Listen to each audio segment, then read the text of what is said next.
Saa zingine kwa hii maisha tunajituma sana. Inafaa tujitume hivyo hivyo tu wakati tunaserve Mungu. So today I decided nikiwa hapa Moyale to cross the border, but I decided I'm not going to exchange currency because niliona wanaweza ninyorosha nikirudi tena. Naweza change 1000 hiyo. But maybe 1100 ama 1200 Ethiopia.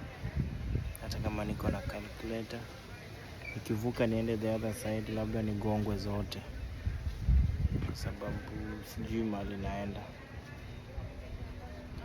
Nimevuka, nikavuka, nikatembea hadi pale juu kabisa kwa kale kamlima. Nimevuka hizo beria ngapi? Beria 1, 2, 3 hadi pale juu.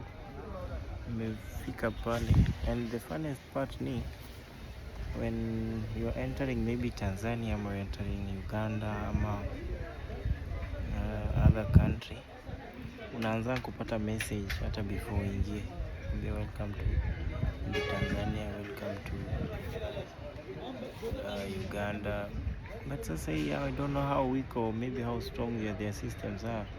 Can imagine nimevuka hadi pale ngambo, lakini nimeingia Ethiopia, nimeenda kabisa distance karibu ya 500 meters, lakini wapi.